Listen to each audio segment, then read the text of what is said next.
He lost faith and divorced me. After more than 10 years of marriage, he just left. Daniel Adebayo was the kind of man who believed in God the way most men believed in breathing. It wasn't a choice. It was simply how he existed. He was the firstborn son of Pastor Emmanuel Adebayo, a man whose prayers had moved mountains in their small congregation, a man whose faith had outlasted poverty, sickness, and betrayal. And Daniel had grown up watching all of it, sitting in the front pew every Sunday, singing every hymn, believing every word. So when he married Grace Okonkwo on a bright Saturday morning in April, he did not just see a wedding. He saw a covenant, a promise sealed before heaven itself. Grace was 26. Daniel was 28. And as she walked down that aisle in a white dress that caught the light like something holy, every person in that church felt it. This was not just love, this was destiny. Daniel held her hands at the altar and whispered something the microphone didn't catch. But Grace heard it. She would remember it for the rest of her life. I will never leave you. His father prayed over them with tears streaming down his face. The congregation erupted.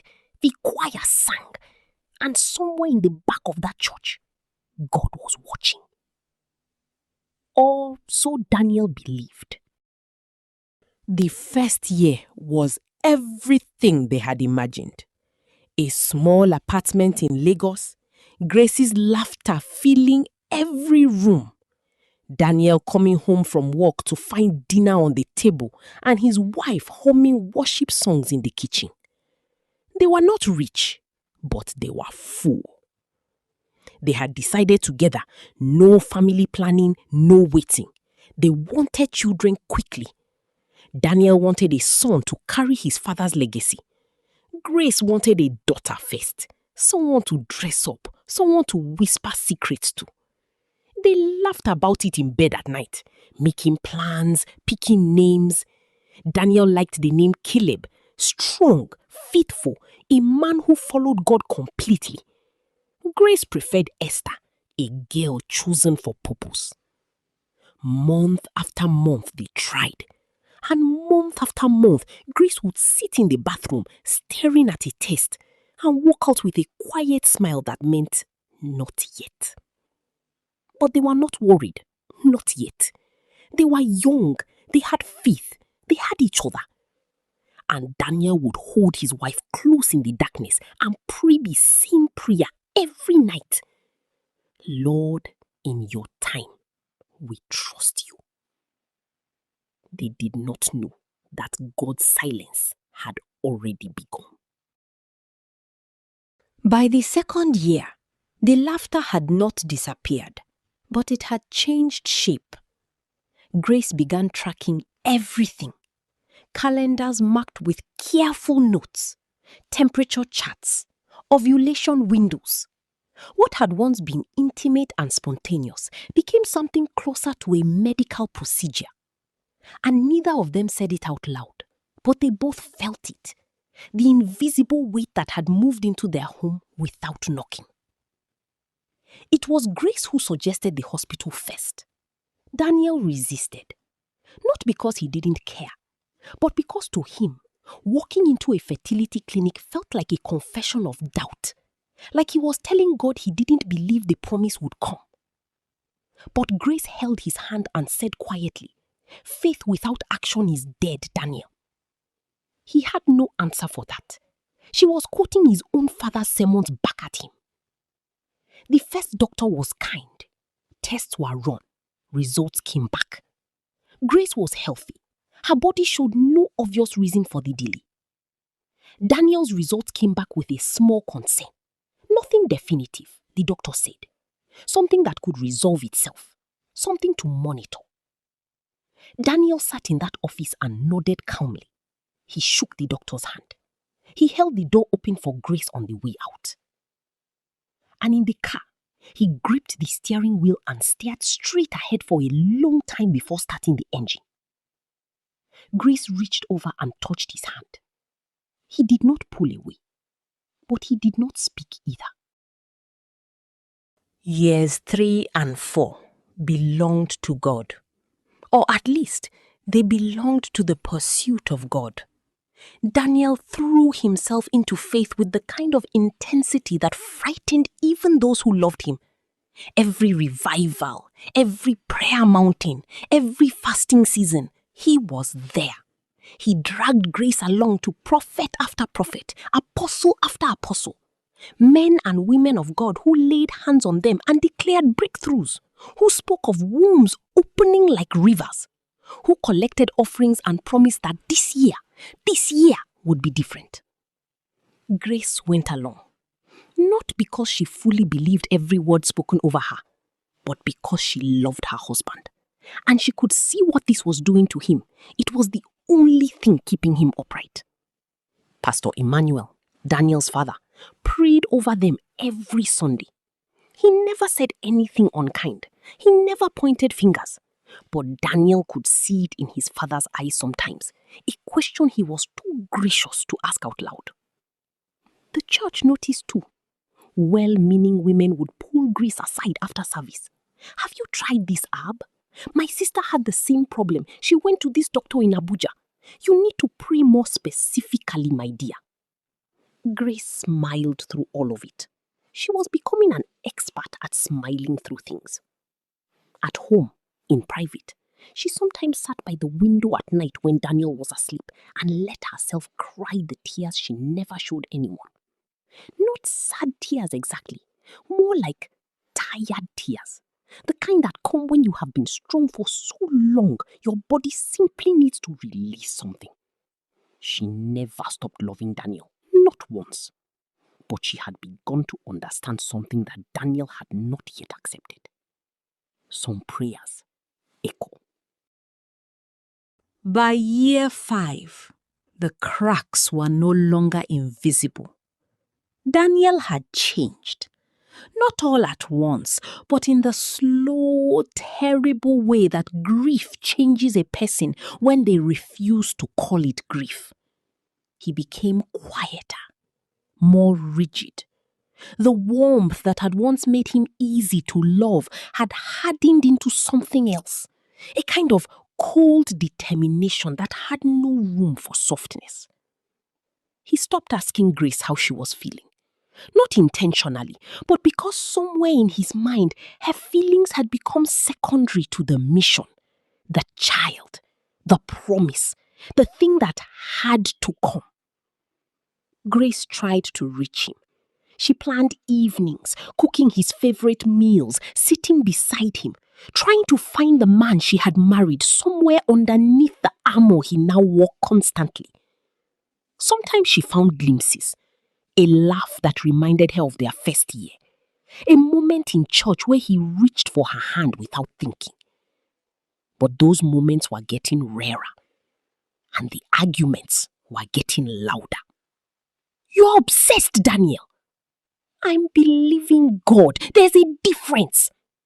You're not even looking at me anymore. You're looking through me, like I'm just a vessel you need fixed. Silence. That's not true. But they both knew the silence that followed meant something. Grace had one request. She made carefully, lovingly. She wanted them to consider adoption. A child who needed a home.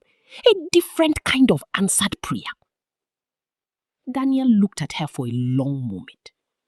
Then he said, God promised us our own and not settling. Grace nodded slowly, went to the bedroom, closed the door. That night, she cried differently. Not tired tears. Something closer to mourning.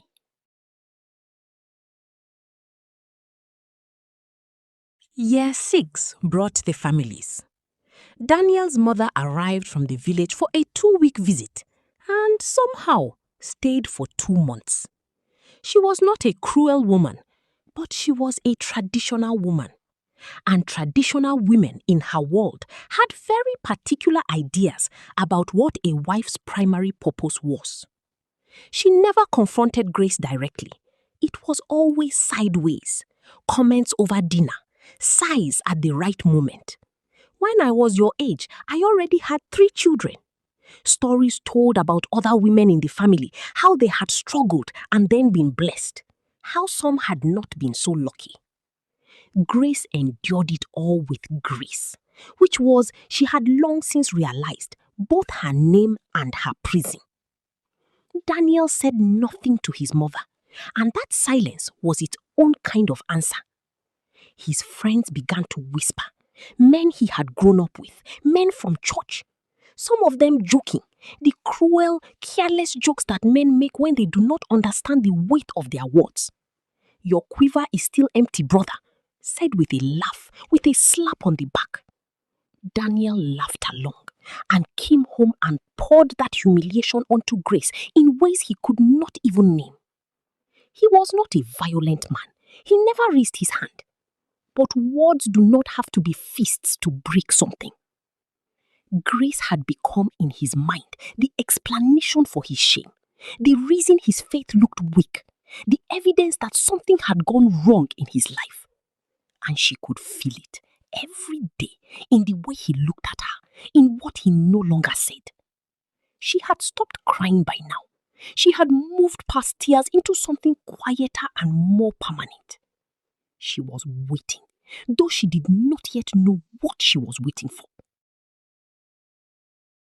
It was a Tuesday evening in the 8th year when Daniel placed the papers on the kitchen table. Grace was washing dishes. She heard the sound of paper against the table and turned around slowly, drying her hands on a towel. She looked at the documents, then at her husband. Daniel stood with his arms at his sides. He had rehearsed this moment. He knew what he was going to say. I've prayed about this, he said. I fasted. I've sought God. And I believe I need to be released from this marriage so I can receive what God has for me. Grace did not scream. She did not throw things. She simply looked at him with eyes that had seen too much to be surprised anymore. Daniel, she said quietly, I am your wife. I know. 8 years. I have loved you for 8 years. I know, Grace. And you are standing in front of me with papers. He looked at the floor. She walked to the table, picked up the papers, read through them slowly, carefully, as though she was making sure she understood every word. Then she set them back down. I won't fight you, she said. I won't beg, because I have spent 8 years being someone you looked through, and I deserve better. Vivian came into Daniel's life through a church introduction, the kind arranged with quiet intention by well-meaning people who believed a good man needed a good woman, and that the equation was simply that. She was 32, beautiful, educated. She laughed at his jokes and admired his faith and sat beside him in church with the kind of attentiveness that felt to Daniel like finally being seen. They married 14 months after the divorce. His father performed the ceremony, this time with less tears, more prayer. The congregation celebrated. A fresh start, a new chapter. Daniel stood at the altar again and made the same promises he had made before. But this time, they felt different in his mouth. Less like a covenant, more like a hope. Vivian was everything Daniel had told himself he needed. Warm, patient, willing. And in the first months of their marriage, Daniel felt something return that he thought had died. A version of the man he used to be. Lighter, less burdened. He thanked God in his private prayers. He told his father the peace he now felt was confirmation that he had made the right decision. His father listened, nodded, said, I'm glad you have peace, son. But Pastor Emmanuel Adebayo was a man who had lived long enough to know that peace and rightness were not always the same thing. He kept that thought to himself, and he prayed for his son in private in ways Daniel never knew about.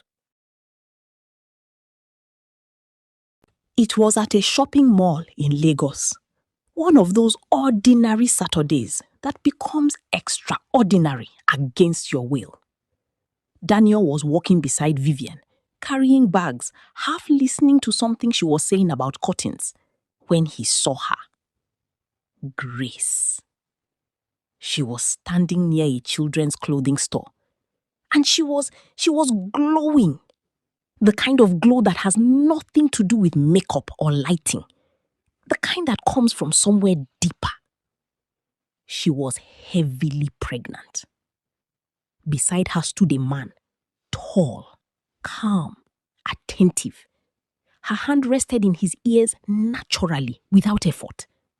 He said something and she laughed. A real laugh. The kind Daniel had not heard from her in years before the divorce. The kind he had forgotten she was capable of. Daniel stopped walking. Vivian said something, he didn't hear it. Grace hadn't seen him yet. She was looking down at a small baby outfit she had picked up, holding it against the light, smiling to herself. Her hand rested on her belly with the casual tenderness of someone who had made peace with the world. Then she looked up. Their eyes met. A moment passed between them that had no name. Not anger, not grief exactly. Something older and quieter than both. Grace held his gaze for just a second. Then she gave the smallest nod. Not cold, not warm, simply acknowledging. I see you. I survived you. I am here. Then she looked back at her husband and took his hand. And they walked away together. Daniel stood in the middle of that mall and did not move for a long time. Vivian touched his arm. Daniel, are you okay? He turned to her and smiled. Yes, I'm fine. He was not fine. He would not be fine for a very long time. 2 years into his marriage to Vivian, the calendar marks came back. The careful tracking, the temperature charts, the ovulation windows.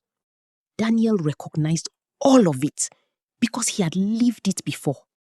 And this time, the familiarity of it was not comforting. It was a sentence. They went to doctors, different doctors, better hospitals, specialists with more certificates on their walls and softer ways of delivering difficult news. The news was not soft.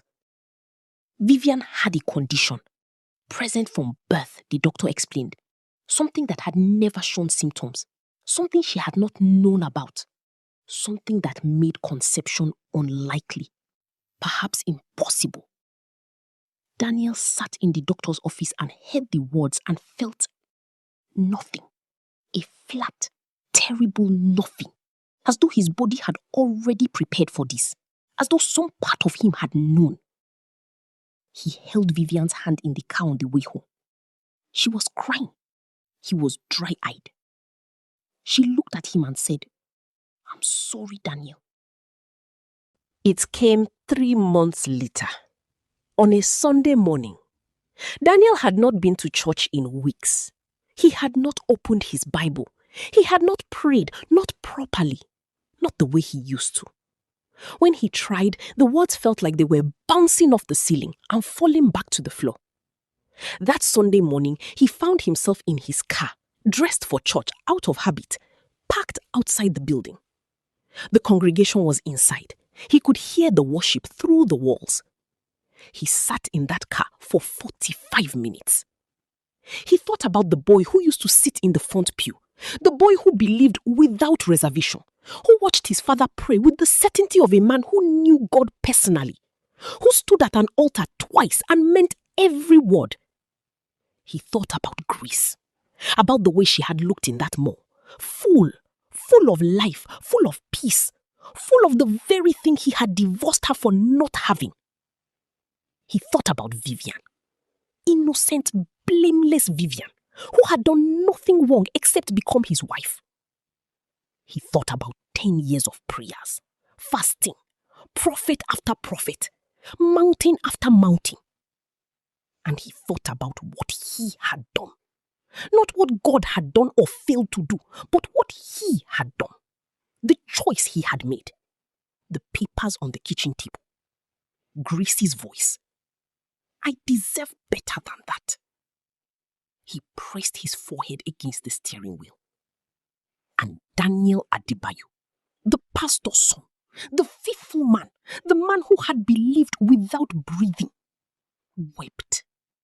Not quietly, not composed. The kind of weeping that comes from somewhere below the chest. The kind that has been waiting for years and can no longer be held. He did not go into church that morning. He drove home, sat beside Vivian on the couch, took her hand. She looked at him, at his red eyes, his broken face, and asked nothing, just held his hand. They sat like that for a very long time. He had no faith left. He had no answers.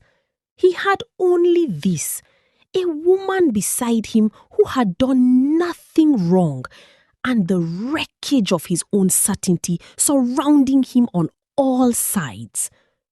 Outside, somewhere across the city, a baby was laughing.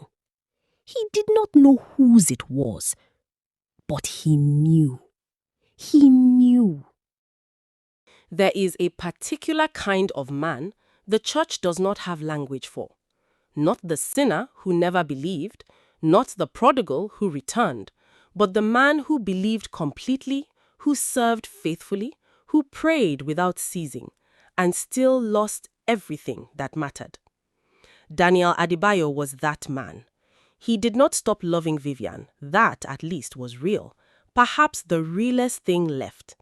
In the absence of faith and certainty and all the scaffolding he had built his life upon, he found something quieter and more durable. He showed up for her. He was present in ways he had never been for Grace. Perhaps because there was nothing left to be obsessed with. No mission, no promise to chase, just a woman and a man and the life they had been given. He never spoke to Grace again after that day in the mall. He heard through mutual connections that she had a daughter, a girl named Esther. He heard the name and sat very still for a moment. Esther. Grace's name, Grace's choice, from a conversation in their first year, in their small apartment, laughing in the dark about futures they were so certain of. He thought about calling his father. Then he didn't. He thought about returning to church. Some Sundays he did. Some Sundays he sat in the car. He never stood in the front pew again. He never stopped hearing the echo of his own voice at an altar. I will never leave you. He had said those words to God and to Grace on the same morning, and he had broken both promises in the same season. Some men lose their faith and find something else, wisdom perhaps, or humility, a smaller, quieter way of being in the world that fits better than the grand certainty they once wore. Daniel Adebayo was still looking for that something. Some days he thought he found it, in Vivian's quiet presence, in a sunset that asked nothing of him, in the rare moments when he laughed without guilt. But other days, the question returned with the weight of everything he had sacrificed to find an answer that never came. Was it ever really faith, or was it just a man trying to control what only God holds? The question hung in the air of every room he entered. And Daniel Adebayo, pastor's son, twice married man, faithless believer, lived inside that question. For the rest of his gaze,